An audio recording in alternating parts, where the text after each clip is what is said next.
Hello, you wonderful people, and welcome to another episode of Crime Centric. This being a show where I talk about crime dramas that I watch. For today's episode, I'm going to talk about the latest episode of The Old Man. A lot of really interesting things went down in this episode, so let's break it down. Well, first and foremost, let's start off with all the present day stuff. Let's start with the fact is that we had Dan, letting Zoe out of the trunk. And I love that the entire conversation, he's talking, he's like, yeah, I'm going to give you this chance. I know you, listen, he's like, I should apologize, but hey, they were sending someone after me, and that usually would have meant someone getting who's close to me, you in this particular case, would have gotten caught in a crossfire too. They would have made sure that you disappeared as well, because you would have been, kind of a witness and couldn't leave anything unhandled. So, there's that situation of it all. So I'm giving you this opportunity. Call up your son. Let him know that obviously you're being held against your will, because that way, because if not, they're going to make you, because when they eventually find out, they'll think you're an accessory otherwise. So let your son not worry about you. Let him know that you're okay. This is going to be the only time you get to talk to him. Once again, she's silent, and I think that's so interesting, like, the entire scene. And she has every right to be silent. I think it's so interesting the way Dan's so nonchalant about it. He's just kind of like, this is the way it has to be. This is how things are. And he's just kind of like, yeah, it's just so very matter of fact. I'm like, that's wild expectation for you just to expect someone it almost makes you seem like you expect her to be so on board with it. But part of me wonders, is it a byproduct of the last person you were with was Abby, and Abby kind of was on board with a lot of stuff that you did? I mean, you kind of were partners in crime in that regard. So I'm curious if that's it, or I think it's so interesting the way they've set up Zoe's character. I'll get into it later, but they set that character up to be like, oh my god, is she going to be like, how, you didn't know which way that character's story was going to flow. Like, is she just going to be the damsel in distress? And even she's pretty much later on, you know what, she's like, fuck that, I'm not playing the damsel in distress of like, oh, I'm just a woman coming along for the ride type of thing, of like, I got dragged into these unfortunate circumstances and I'm along for the ride type of thing. It's like, no, she's like, no, I'm not playing that role. That's how I interpret it, because I did not expect the character to have the twist it is, but we'll get to that. It is such a shitty situation that she calls her son. If I'm not mistaken, the phone rung a few times and then went to voicemail. So it's like, if his phone was off or whatever, it would have immediately went to voicemail. It would have rang for a long time, but it seems like he purposely kept hitting deny call or whatever. So she called him twice, and he did it both times. And it's like, right, these circumstances, I'm trying to call you and you're disrespecting me. And it's like, because this has to be before the cops came to see him too. This has to be beforehand, because, I mean, the previous episode made it clear, like, her and her son, previous two episodes, in fact, made it clear her and her son do not see eye to eye. Like, they're kind of on the outs, mainly because of her ex-husband. So it's kind of crappy that it's like, right, you got to deal with your ex-husband, and then your son kind of thinking of you as a bad guy because of your ex. So I think that's the main reason. Because remember, it's also, like, the check bounced for his tuition, so he's probably acting super pissy and, like, towards her because of that. So yeah, because for all he knows, that could have been the last time he talked to his mom, and for her it's just kind of like, I think it was just a stark reminder of that being the situation of like her ex and everything, because he didn't answer. So she didn't even get to say anything to her son. Probably didn't even, it's like, what's the point of leaving a message? He probably won't even listen to it anyway. I wanted to tell him something personal, because the cops will just probably listen through his phone and find the message regardless, but still. So then we get like 3 days later, they've been off the radar. Because they even said, like, yeah, 3 days ago she contacted her son and everything, and he didn't pick up. Like, they didn't actually talk, so. And so they're kind of at a dead end there. So Dan ends up picking up the Dixon identities. He's Henry, she's, was it like Marcia or something like that? And obviously the photo for it is Abby. So he's like, right, once this is all said and done, I need you to get good at this signature, and then I'm going to give you $500,000 as compensation. And I was almost, she kind of almost reacted, but kind of did. She just like, fine, give me the passport or whatever, the ID. Then they go to the building, like that's kind of their place, and then she sees the signature saying, like, my name is Marcia Dixon. It's like, right, the last time they were there is a little after, like, Abby got diagnosed, and she freaked out being there because it was someplace that didn't have any history or ties to their being their official home, or even have any ties to Emily, so they left. So I think it's moments like this where Zoe almost sees like the human side of him. So it's this little conflicted nature within her of like, right, here's the human inside of him, but also here's the guy who also kidnapped me. So it's like I think she's like, she knows how to feel, but at the same time she kind of doesn't know how to feel. It's, I think, a bevy of like complicated feelings all swirling together all at once, kind of make you go like, I actually don't know what to feel. Actually, I kind of feel numb because I don't know what exactly to feel, what I am feeling right now. So I love that she's practicing the signature, and then the dog comes over and she's like, what? She's like, what? What do you want? And she's like, oh. She's like, sorry, and ends up fixing some food, and I love it. She takes a beat. Why am I apologizing to you? I'm the one that's kidnapped here, and here I am being upset with myself because I didn't do a better job seeing to your needs. And now I'm doing this, apologizing to you. Out loud. I don't like, she's like, I sound like a crazy person. And she sees some wine, she's like, screw this. Takes some wine, watching some cooking stuff on TV. Then Stuart calls, and it's like, oh yeah, if there's anything you need. And she's kind of got this smile about it. She's like, oh, yeah. I was like, okay, like, because I figured at any point in time you would think that she'd try and call the police, but she's like, right, I guess she's taking what Dan said seriously, plus what Emily said seriously, so she's like, right, probably not the best idea, because I wasn't sure how she was going to respond, but the fact that she was smiling and happy, like, no, I'm good, but thank you for letting me know that I could get whatever I need, Stuart. So, at the same time this is all happening, Dan is trying to, what was it? Like, he was basically going to use that company that is under their name that they hold because they made some good deals back in the day, so there's a lot of money there. So, he's talking to the guy, Zach, which Zach was like, hey, you might not know this. My mom was a receptionist. She was pregnant with me. The supervisor was going to make it so she couldn't work. But then you made it so that, like, Dan kind of compensated for it. So he's like, yeah, I pretty much wouldn't be here without you. Despite all that, when the conversation turns into money later on, because Dan's like, I want to make these dealings, there's a particular person, which that person's name is super significant, that we turn into once we, I want to make a dealing with this person, which Zach is like, yeah, like, you guys made some big, like, swings back in the past, and it worked out for you. He's like, that's great, but money grows. Money wants to feel comfortable. So Zach being like, yeah, but you making these bonehead, like, we don't know how these dealers are going to go. And Dan's like, I didn't ask you for advice, so we're doing this. And Zach's almost like, the turkey sandwich here is good. And Dan's almost like, you can see that Dan's got that look on his face, like, do I have to mess you up, kid? He's almost got that look like, I don't want to turn violent. I don't want to have to force you, but kid, I will mess you up and to get what I want, because this is all the Hamza. Yeah, I'm butchering. It's all about making moves against him, because by getting enemies of it's about using an enemy of the past to go after Hamzad, and now it's a situation of like this guy Zach is kind of muddying that water. So Dan goes back and finds Zoe with the full-blown meal, and I'm like, okay, once again, not what I was expecting. And she almost has this like, how was your day, dear? Oh, so it doesn't sound like things kind of went great. He's like, they could have been better. And it's like, okay.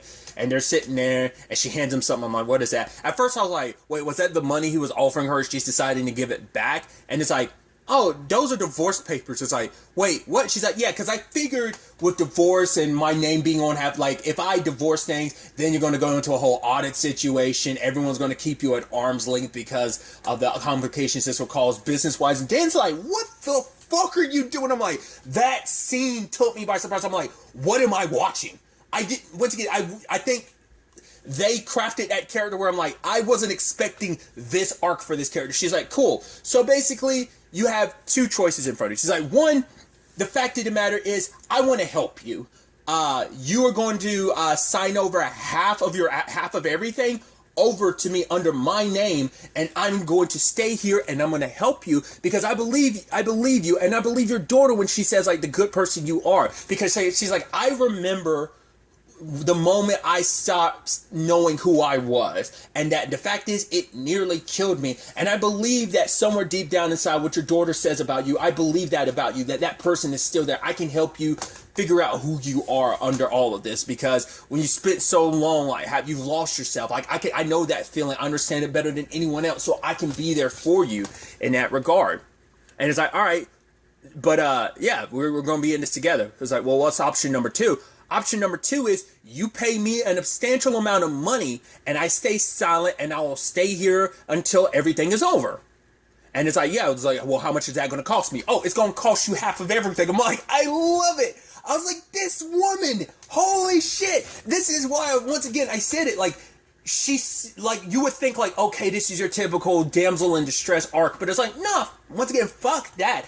I'm going to get what's mine, but you can have two choices. I'm going to get what's mine, and it's going to be me helping you, or I'm going to get what's mine, and I'm just going to stay silent. Either way, I'm going to get what's mine. But also, she's coming at it from the perspective of, you will account for me. I won't be just some damsel in distress that you get to just threaten, or throw in the back of a car, or give me a look like, because you're trying to scare me. We're not playing that shit. She's like, this is how it's going to be.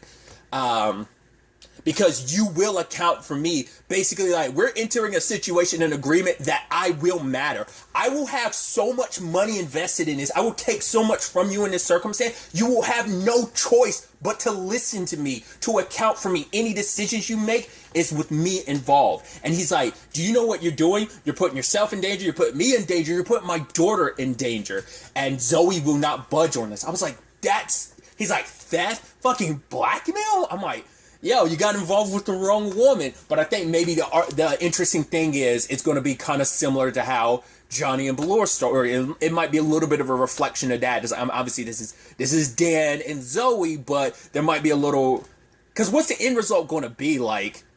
I don't know if it's going to be a thing of, hey, you're going to keep, like, they're going to stay in touch when this is all said and done if he manages to survive this. I don't know. I just wasn't maybe I'm just stupid, but it's just like, it didn't feel like that's where that story, you know, cliche wise would have gone. I feel like her approach to this isn't the more, like I said, the very damsel in distress thing would be the more cliche thing. And I feel like she just broke the mold and be like, I'm not doing that.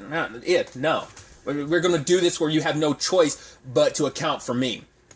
Because, like I said, usually it's like, oh, the love interest gets, oh, like, you found out the truth about me, but we go through this together, yada, yada, happily ever after, kind of like, that makes me think of, like, an action comedy type of romance movie or something like that is typically how that would kind of go, maybe. I feel like that's how that character normally be, and you're just like, no, we're not doing that. I don't know if that's being true to the book, because also, like, I think there's a lot of parallels between Zoe and Dan that, like, it's just like with everything that's going on in her life, I think it's kind of forced her in this path. Maybe it's just kind of like for the first time, and I talked about this before with Dan, she felt something, and yeah, despite everything, I think it sparked something in her that Dan wasn't thinking about. He didn't expect it to be.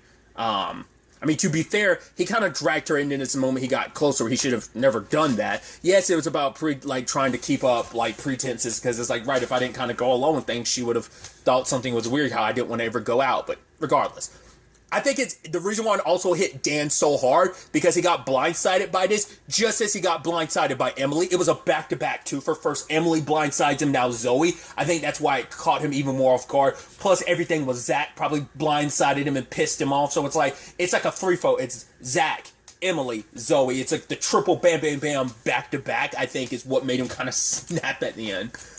Regardless, that was an interesting development. So, let's jump into the past really quickly. What I thought was really fascinating, the story that Dan told Zoe in episode 2, when he was cooking for her, about how languages, can be so deceptive.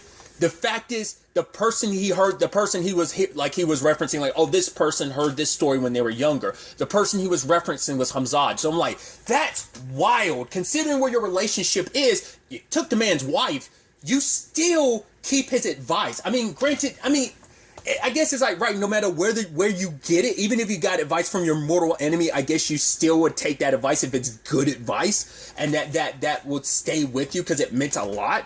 But maybe it also meant a lot because of where it came from and who you were at the time when you heard that analogy, that story that he told about, like, about language can be deceptive and stuff. But I'm like, I found that so fascinating that he was the person you heard that story from. That's so interesting. But at the same time, that's all going down. There was a nearby village that was attacked. It was a massacre to the up degree. It was a horrendous thing, and so Hamzad wants to strike back because it's like, right, it's like they struck at my wife, and anyone who strikes at my wife, they need to hear from me. And so Johnny at the time says, you know what? He tells a story about like how like one time he was like at him and his men, they woke up at one point in time, like in a particular valley, and their correction officer was gone. All that was left was some fingernails and some blood trails from him scraping his fingers into the ground, trying not to get dragged away. But in the middle of the night, no one heard a thing. Somehow they snuck in, grabbed the commanding officer, and bounced. And he's like, that none of us slept for a month after that. And Johnny's saying, we could do the same thing to them. That way, anyone that strikes at your wife knows that you will be heard. And so Dan decides to go down this route. And along the way, Hamzad's sister talks about how, like, obviously her brother was their father had plans for him to marry someone else. But then after going away to college and coming back, that's when he met Balor, and it was like, yo, things completely changed. And she was saying that I thought Balor was the only person to ever have that kind of, like, control over my brother. But now it seems like, oh, like, he was unique in that regard of, like, he was the only one she had that control over, but it seems that's not the case. And he's almost like, and Johnny's like, what do you mean? He's like, well, you're kind of going along with her plan, like her wanting things to be bloodless. And he was like, oh, when did I ever say things were going to be bloodless? He was like, tonight doesn't feel like it wants to be bloodless. I was like, ooh, that's that cool action line. You're like, oh, I like that. I like that line a lot. That's a really good line. And it proceeds to not be a bloodless night. It ends up being kind of what we've heard a little bit before, where Johnny had, like, eventually gained a reputation and name of, basically it was like calling him the Beast, because he sneaks in, no one hears a peep, and he massacres a whole bunch of people. I mean, because for him, it's like, I heard what they did to those villagers. They were saying that they were massacring children, and as these mothers were weeping, clutching to their dead children, that those mothers were also massacred. It was just a terrible, bloody situation. Johnny heard about that, and he's like, they don't deserve a bloodless night. We're going to make this hella bloody. So he ends up working with Hamzad's sister to make a point. And they end up taking the commanding officer. Turns out, I'm not remember. It was some, oh God, what was it? Was it like Pasovovich or something like that? The guy he's trying to get Zach to do business with to kind of, you know, it's like, right, I want to kind of mess with this guy so he has no choice but to, for me to get, this is the easiest way for me to get his attention. It's the same commanding officer he brought to Hamzad all those years ago. So I'm like, oh, dude, this cuts deeper and deeper. Interesting. And interestingly enough, in that moment, it's Johnny with Abby, an older Abby, being like, right, this was the moment he became monstrous. Like, the man that she, like, actually fell in love with before, he wasn't all, it seems like that night changed him. We don't know it fully what, but it's like, whatever happened, he would go on to be a monster. And Abby, she says that the thing that she said that after that, her and Johnny would go off to do monstrous things to get away from him, to escape. And saying that what she loved about Johnny was, like, she believed that he believed that he could never be, like, ever do monstrous things, you know? So it is fascinating, the things that can make people into monsters, what you can do, because the monstrous things you can do to believing that you are in the right to some extent. Because it did seem like, from his perspective, it's like, right, Hamzad and his people were being, like, he felt like he was on the right side of things, but maybe at the time he was. Hamzad isn't the same person once again after that night. Something changed, something shifted, and he became a monster after the fact. So that's why I was like, oh, did you put, and once again, I guess it's like, maybe absolute power corrupts absolutely, or maybe it's just the fact is that once you cross a certain line, it turns something in him that he realized, like, I'm going to have to be something else. I'm going to have to be something else, you know, to, like, resolve this. So I thought that was such a fascinating thing. I'm curious to really learn more about that story and find out more about that, and I think we will in the coming episodes. I mean, well, obviously, we've only got, like, there's only, like, this is episode 4, there's only, like, 3 episodes left, I think, because there's only, like, 7 episodes in total, so but especially where the next episode is taking us, I definitely feel that that might be where that's headed. But what I thought was really interesting is, really quickly, that the interesting relationship between Angela rather. I think this is the first time they've ever said, because I know her name, like if you look on the casting, her character's name is Angela. I mean, obviously that's to hide the Emily reveal, but I'm also curious. Well, I mean, it also plays into like, right, because Dan is Dan, even though his real name is John. It's kind of that same thing. But I mean, once again, the antithesis of the show, that line from last episode, a name is just a name, right? So, but even that has like some significance, obviously, in this episode too, but I don't think they've ever, like, I know she's Agent Adams. That's what a point I was making up previously. It was like, oh, she's Agent Adams. They didn't really say her first name. I feel like this is the first time they've ever said her first name, Angela, out loud. But maybe I'm crazy, because I know the subtitles have called her Angela. Maybe this episode was the first episode to call her Angela. Maybe other episodes had too, and I just never noticed it. I feel like I definitely noticed it this episode. But regardless, putting all that aside, there was this moment between Emily and Harold, and it was about like his grandson like did a project, and it was like apparently some kid named Braden was like, you shouldn't, like, your dad's a cop and your grandfather's a cop, he can't be a real hero because they're regular people like us or something like that, and they do bad things and they kind of get away with them. Like, how old are these kids? And I'm like, well, to be fair, like, are those the type of conversations? I mean, I guess it's like, it depends on the parents having those conversations with their kids, but I'm like, I guess that's a conversation you probably would have. Kids would probably, like, some kids would probably have that perspective. You'd expect maybe in a high school or maybe a middle school. I don't know if they're even in middle school. Maybe his grandson is middle school age. I don't know. Definitely not a high schooler, I don't think. I feel like those are some very, like, complex, like, perspectives to have as a kid. But then immediately it's like, okay, so who did he do a project on? Oh, Braden did Spider-Man. I was like, okay. So that's why I'm like, they definitely have to be little kids. But hey, no disrespect. Which is also funny because you're like, right, this is on FX. FX is under Disney. Spider-Man's kind of split between Sony and Disney, but still, it's funny when you actually think about that.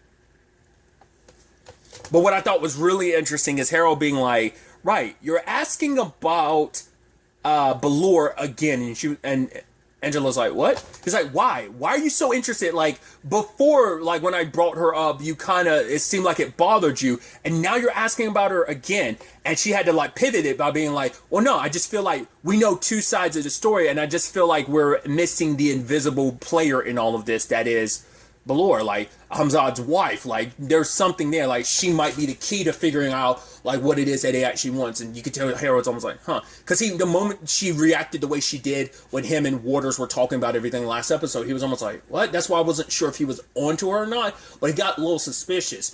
Fully got suspicious the moment his assassin buddy, the character's name is Julian, I believe. He was talking to his buddy, who's played by Echo Kellum.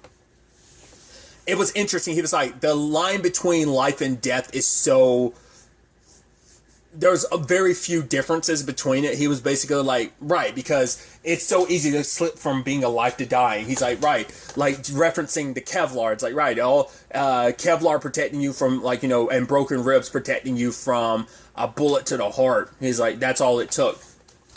He's like, we've gotten so good at what we do, we've kind of forgotten what that death is so easy, like, for us to be on the receiving end, because we've been so good for so long. So now the question is, it's like, right, he's telling Julian, either Michael Boat sent you into that fucked up situation on purpose, or he wasn't aware of how messed up that situation was going to be, and he was like, I don't know which was worse. And I think from a you know, hired gun perspective, I think that is an interesting and very important distinction, because it's like, right, either he sent you in there lamb to the slaughter, or he was so uninformed and unprepared and didn't know what he was really sending you into, which can be considered worse, because it's like, right, this is a person that hires you for a job, sets you up for a job. If they are ill-equipped and not giving you the right information, that means they're kind of in the dark in some regards, which should be scary in its own right, because it's like, right, this guy is some unknown factor that even they are not accounting for. So Julian calls up Harold and is like, right, I'll take my compensation for the job not done. and I'm going to explain to you why the job wasn't done. The guy was prepared. He was walking out the door, and you had Harold being like, what? It's like, no, he was packed. He was ready to go. So either, like, he knew that either I was on the way or that at least the police were on their way, so that's why he was leaving. So he was on guard. He wasn't caught off guard. It's like, how would he know that? And Harold's like, I don't know. And it's like, you have a mole. Most likely you have a mole. I was like, and he's like, do you have an idea who it is? In that moment, Harold brings down the phone, because now you add in, like, all the stuff with Angela now, and he's probably adding the context of, like, could she be the mole? Who else could it be? Or at least, like, because it has to be someone that knew the police were on their way that was able to give Dan a heads up. So,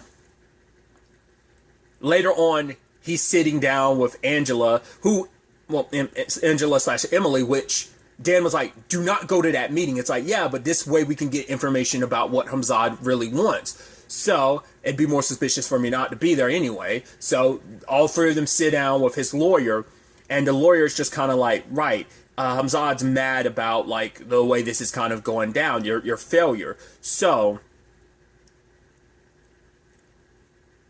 giving them an opportunity, he's like, right, you said you have something of importance, so he puts it out there. Harold's like, right, there's some information he wants. And she's like, I have such a connection with him. He tells me everything. I deal with so many of his assets and situations in the UK and the Americas. So, like, yeah, there's nothing, like, if he needed to know something, I would know that he needed to know something. And in that moment, Harold drops the bomb. Balor. It's like, what? That was his first wife's name, who this is all about, right? It's like, I bet you didn't know that. Back in the day when they met, Hamzad's inner circle did not like her, but his love for her was so great. That's why she was the one that he that's why she was the one that he always kind of listened to. And in that moment, you could see the look in Emily's eyes, like they were starting to water, because she's hearing a side of her mom for the first time that she never got to know. That's why she's so invested. She even has a conversation with Waters later that her mom, she's like, there was a side of my mom I never knew, because she only knew Abby. She never got to know Balor. And so her mom spent so much the rest of her life being hollow, because there was always a part of herself that she basically had to cut out and cut away. She got to know, I think, everything about Johnny, but she never got to learn about Balor, because it was more so about what Johnny did, because Johnny did the more monstrous things. I think maybe like his story and her Abby's story, Balor's story, connected, but she never really got to know all there is to her mom. She got to know all there is to her dad, and compensating and dealing with that was a kind of a tough thing for her to deal with, but she never got that with her mom.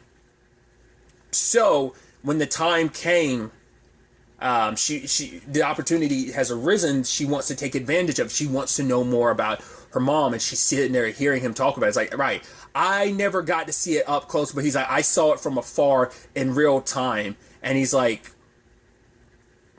he knows so much about that, so it's like, it puts me in a very unique position to have this information. And then he starts pointing out, like, you, as his lawyer, you think you know everything. You don't. You know what he allows you to know. So this shows that I have something useful. So some time later, which Waters and her had their moment, which I thought was interesting. And she's like, do you know what mesophomia is? And he was like, no. She's like, look it up. And he looked it up, and it's like, oh, certain noises, and they respond with anger, mania, or panic. Oh, and she's like, yep. And he's like, anger. And she's like, yes, that's what I'm feeling right now. And so that's interesting. It's like, wow, we gotten to the point, it's like, usually it takes people years to get this open with each other. It's like, right, so I think we're past the point of looking to each other behind each other's back, right? Do you find anything interesting about me? No. And it's like, what did he find out about her? Turns out she got reprimanded because she punched her supervisor at one point in time. And it's like, he called me Freckles. And she's like, and it almost is like, wait, what?